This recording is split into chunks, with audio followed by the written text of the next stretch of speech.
তো গাইজ এই যে দেখেন শস্য ক্ষেত, আর এখানে এসে আমার এত খুশি লাগছে। শস্য ক্ষেত দেখতে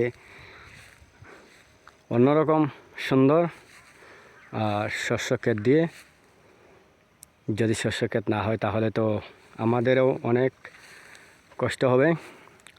তো কৃষক ভাইদের আমি এরকম শস্য ক্ষেত করার জন্য আরেকবার ধন্যবাদ জানাই। তো আমি অল্প ভালোভাবে দেখানোর জন্য চেষ্টা করব গাইস। ভিডিও নিশ্চয়ই পুরো ভিডিও দেখবেন। আর এই যে এরকম শস্য ক্ষেত সবসময় পাওয়া যায় না, দেখা যায় না।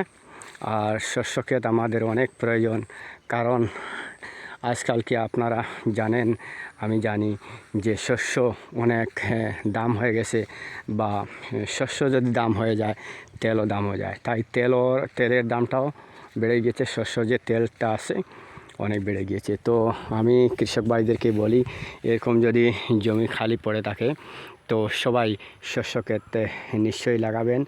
তো যদি আপনারা সবাই এরকম শস্য ক্ষেত লাগান, আমার মনে হয় যে শস্যর তেল আছে তেলের দামটা অনেক কমে যাবে। আর শস্য ক্ষেত দেখতেও অনেক ভালো লাগে, খুবই সুন্দর লাগে। তো দেখতে তো সুন্দর লাগেই, কিন্তু অনেক মেহনত আছে, আমি নিজে জানি। আর গাইস এরকম ভিডিও যদি আরও আপনারা পেতে চান তো আমার ভিডিওকে নিশ্চয়ই লাইক কমেন্ট করবেন আর ভিডিও সাবস্ক্রাইব করবেন। কারণ এরকম ভিডিও আপনাদেরকে দেখাতে হলে এরকম ক্ষেতে শস্য ক্ষেত বা অন্য ধরনের শস্যাদি ক্ষেতে দেখাতে হলে আমাকে অনেক দূরে দূরে আসতে হয়। তাই আপনাদেরকে আমি বলছি, আপনারা যদি আমার ভিডিও ভালো লেগে থাকে আমার ভিডিও অবশ্য সাবস্ক্রাইব করবেন। আমি চেষ্টা করব আরও আগামীতে আরও ভালো ভালো কিছু দেখানোর জন্য।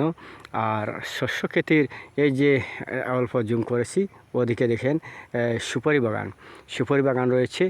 আর এই যে আপনি দেখবেন একদম সামনে যে দেখা যাচ্ছে গাছগুলো, সেটা হলো এই মকই গাছ। তো অনেকে হয়তো অন্য কিছু বলে থাকেন।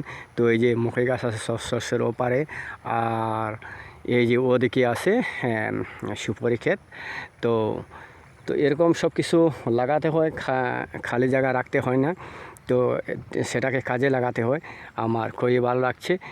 আর কৃষক ভাইরা যে এরকম খেতি করছে, তাই আমি ওদেরকেও ধন্যবাদ জানাই এরকম খেতি করার জন্য, অনেক ভালো লাগছে।